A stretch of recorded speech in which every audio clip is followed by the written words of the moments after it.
My guest today is the CEO of MALABIS Lingerie, a lingerie manufacturing company here in Abuja. Let's talk to her.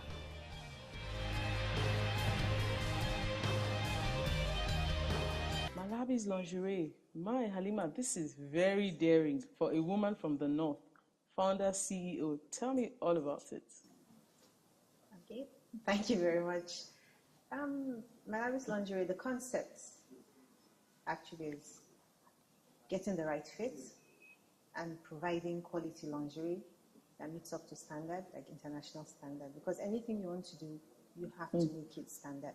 Yes. So it's appreciated outside. And basically, it just doesn't need.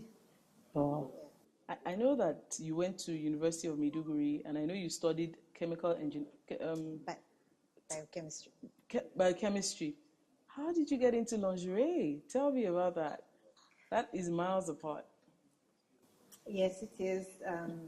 Growing up, my mom had a sewing shop, kind of. She studies fashion designing as well. Okay. So playing around there, I learned how to sew, and studying biochemistry wasn't my first choice, but for lack of any other thing to study, I decided Parents insisted. Yes. I was supposed to be a doctor, but it didn't work. So I studied biochemistry, I graduated, I served at a consultancy firm, which was totally miles apart from what I studied. I worked a year, and that was it. I just knew working wasn't for me. I dabbled into business, one or two things, and decided, okay, why not? Start something that when you look at yourself 20 years from now, you've grown, you're bigger, and it's tangible, and it's something that people appreciate. So I shut down for about 3 months. I didn't do anything. Closed down everything, sat down, I thought. I didn't want to make clothes because everybody was making clothes. I grew up in a factory that made clothes. So I'm like, okay, why not? I've always loved lingerie anyway. And getting the right fit was a problem for me as well. Okay. So I'm like, okay, why not? Let me try it. Yeah. And you know, I can see your passion. So I can see that it's not just something you stumbled upon. Tell me about your passion for lingerie. Actually, creating something. When you see something, you've created something from scratch.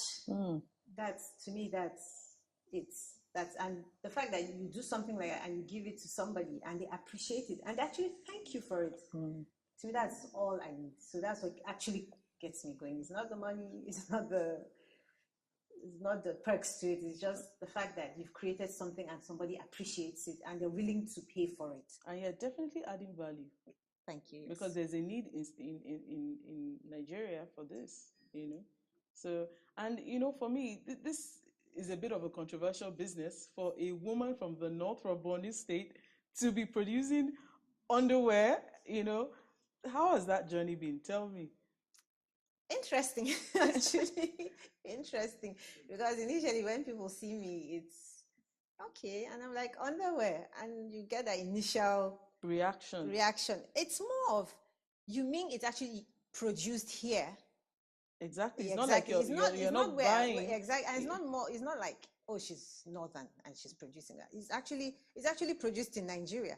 And it's lingerie. It's a lingerie. And I'm like, perhaps some panties didn't drop from the sky. Somebody made them. Wow. So what you do is just get it done properly.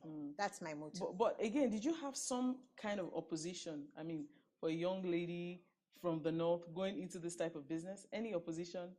No, not really. My parents are really open-minded. So and they're very supportive, my dad especially. My mom had an issue with it because she believed in the finish school, do your NYC, get a good job. She even got me a job that I declined. But she came around eventually when she said I was really serious and it was something that had a future. And the truth is, it's a fantastic job. Thank you. And you know, it's a job that you're passionate about. You know, that's the good thing again. Yes, very. You're passionate about it. I could do this for no money whatsoever. Wow. I actually did for a year. You did it for a year? Yeah, because when I got back, to get the patterns right, it took time. And the problem with underwear, especially the bra aspect of it, it's not something you just say, okay, I'll just design out the pattern, put it there, cut, so get. you don't know if you're doing anything, if you're doing it right or wrong till you finish and you fit. That's when you know to do. So you have to like throw that away, go back to the drawing board, redo the pattern, find out where you went wrong, try and fit it together, sew it again, take it back, get it fitted on somebody, and you still find something wrong. So sometimes it was really frustrating. And I understand that you went for a training abroad, you know. Yes, I did. Tell me about that. It was intimidating, actually. Really? Yes, because the course is made, it's tailor-made for that industry, and the industry is non-existent here. So what it was you had the technical managers for all the big names you could think of. Marks and Spencer's, really? BHS, or the companies that they outsourced to make for them. And I'm sitting down there. From Nigeria? I didn't know anything. And you had seasoned professionals. These are technical managers in charge of whole underwear departments for companies that big. And I'm like, okay, it was intimidating. But when the tutor started talking and I realized, okay, I'm understanding. And they're understanding as well. So what's the big deal there? And I looked at the guy in front of me and I'm like, you're not different from me. You're just white and you're in your country where you have all the opportunities and it's easier for you. That's the only difference. We still have the same brain content. Exactly. And you know, I mean, Nigerians, we go abroad a lot. We like to travel. We go to Marks and Spencer. We celebrate Marks and Spencer. They're like, oh, it's good. And you have sat with people that do stuff like this for Marks and Spencer. So the truth is we should celebrate you. You know, that's the reality. And encourage you, which is, I mean, what kind of encouragement have you gotten in terms of funding for your business? Funding. The major word. That is the greatest problem. The major word. Initially, when I started, which is late, let's say mid 2000, which is, okay, give us, let's say so late 2000. Nobody was interested in funding a startup company. It's difficult. Really. To fund a startup. It's very difficult for anybody. I really can't blame them. So how did you get your startup? It was mostly my savings, family, parents, friends. Chipped in. Not really friends, parents chipped in. Okay. I sold of jewelry. That's why it's always good to invest in jewelry when you have money. It helps. Sold of jewelry. I didn't buy my car. Used the money. So you delayed gratification. We are still delaying gratification. Just to get your business started and to get it running, you've had to sacrifice a lot. That's what you're saying. Yes, we have. We're still sacrificing because statistically, as they say, most let's say small scale businesses fail. I think every first 4 years. 4 or 5 years. Yes, 4 or 5 years. Different projections. Exactly, different projections. Different countries. Yes, different. And Nigeria I should think it should be 7 years.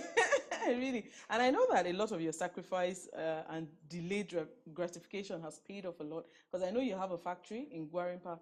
You know, tell me about that journey. How did you get to, you know, not buying a car, sacrificing, and now we're talking factory? Tell me about that. Actually, the factory is at home, so it saved the cost. It's still a factory. Although, yeah, it's still a factory. In China, most of the factories are in their houses, so it's a factory. So I found out, and you find these little places that are not even as big as the shop, and you see wonders that come out of there. Yes. And I was really impressed. I think I got most of my as in seal of approval, you're doing something right, from when I went to China, because I was like, okay, factory, I've never been to a proper factory. So when I had the opportunity to go visit one, and they were doing exactly the same thing I was doing, so that gave you confidence. A lot. Because we were looking at them that they are high up there, is not doable, which means if we had power, for instance, and other infrastructures in place in Nigeria, we could be like China. That's what I'm hearing that you're saying. We can even be better. We can. Because again, in Nigeria, so many people are educated. You know, everybody has gone to school, everybody's trying to go to school. And then if we had hands-on people, we could do more. Yes, and the emphasis should stop being on school. Because if your parents are taking time, they should have seen that, this babe, she was passionate in mommy's store, where they were sewing, and that biochemistry should not have been it. But they were like, school, you have to go to school. Everybody has to be a doctor, you have to be a lawyer, you have to be an engineer. But I keep on to my own thinking, and from what I've seen in my little life, because people will say you've not seen anything. it's not really all about school. Education is very important, yes, to a certain level. You want to be a technocrat, excellent. Go as far as you can. Do the PhD.